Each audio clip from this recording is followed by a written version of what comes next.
Did you know Independent Nick Xenophon and the Greens Sarah Hanson-Young and Labor's Penny Wong voted in federal parliament in September 2012 for homosexual marriage, and now our current Prime Minister Kevin Rudd is also saying he wants to legalise same-sex marriage. Kevin Rudd denies he's trying to steal the spotlight after he revealed he now supports gay marriage. My commitment to you is that within the first 100 days of a re-elected government, a bill would come forth to legalise marriage equality.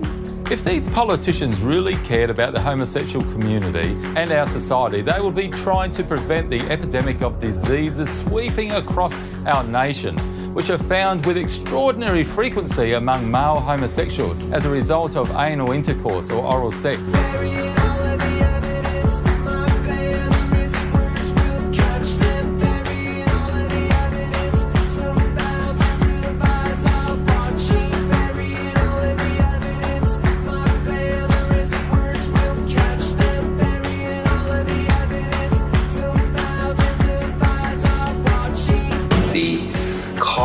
Cancers has been identified. The cause is actually human papillomavirus infection. That's what I heard, that it was HPV. It's and HPV. I thought, well, that has to be from, I hate to say it, but from having anal sex, I would imagine.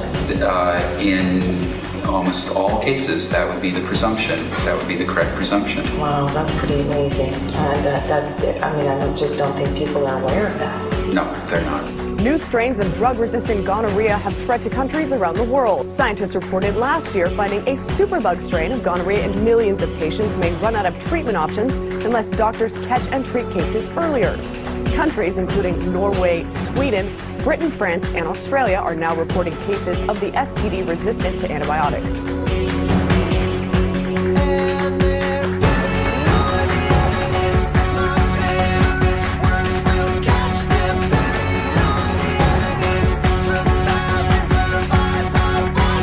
The average Australian doesn't care so much about what homosexuals do in their bedroom, yet they do care when homosexuals want to change the very fabric of our society. And this is precisely what homosexual marriage will do, as experienced by other countries around the world that have gone down this road.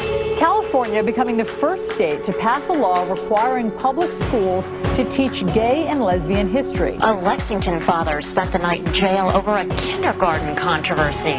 He's upset that his son's school used this book to teach him about same-sex parents. Handcuffed and in court after spending a night in jail. Not exactly how most parents start the day, but it is how 42-year-old David Parker began his. I didn't know it would go this far, honestly. On Wednesday, Parker went to his son's school, Esterbrook Elementary in Lexington, to discuss a book sent home with his 6-year-old in January.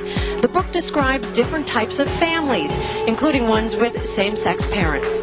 All I wanted is the option to opt out when certain materials were broached. Not that I would do it. I wanted to control the timing and manner in which adult themes were introduced to my child. School officials say that's just not possible, and they stand behind the book. And then they go in some more, an Asian family, elephants, here's a family with no kids, divorced family, and then Robin's family is made up of her dad and her dad's partner. Very, very slick stuff. And this is propaganda. This is meant to form things in a child's mind at a very early age. Kamitker is an outspoken opponent to gay marriage. David Parker says in this case that's not the only issue. What I'm saying is, because of the same-sex marriage law, people are treating it as a mandate to teach the youngest of children. It is not a mandate to teach the youngest of children, particularly if parents say, hold on, I want to be the gatekeeper of the information. It's not that I don't want my child to ever learn it. It's I want to control the timing and manner. Since 2007, it's been illegal for any business to discriminate against people on the basis of sexual orientation. Here we give a personal welcome to people, that we have a right to say what goes under our roof in the presence of our children. But as he runs a business at his home, he doesn't have that right. Far from it. It means that what has happened here has now been logged as a homophobic incident by the local police. A battle between religious freedom and gay rights is unfolding in Colorado. A gay couple has filed a discrimination complaint against a bakery where the owner refused to sell them a wedding cake because of his Christian faith. The couple planned to marry in Massachusetts and celebrate in Colorado, where civil unions are legal. Colorado law does not provide religious protections for businesses. If the baker, Jack Phillips, loses the case and continues to refuse making cakes, he would face fines of $500 per case and up to a year in jail.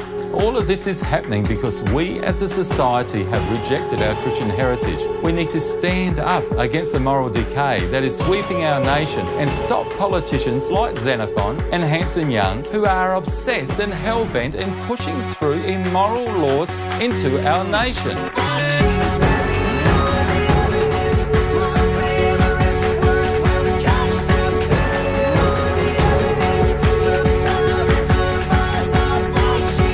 Hi, my name's David. As a former transsexual member of the GLBT community, I personally witnessed and experienced anxiety, depression, and the serious contemplation of suicide, despite being fully embraced and supported by my GLBT friends. But thanks to a radical encounter with God Himself in my own home, I am now a restored, repentant, born-again follower of Jesus Christ, and I fully support the Australian Christian Party. Save our nation. Vote 1 Australian Christians. Authorised by Trevor Grace Munter, SA.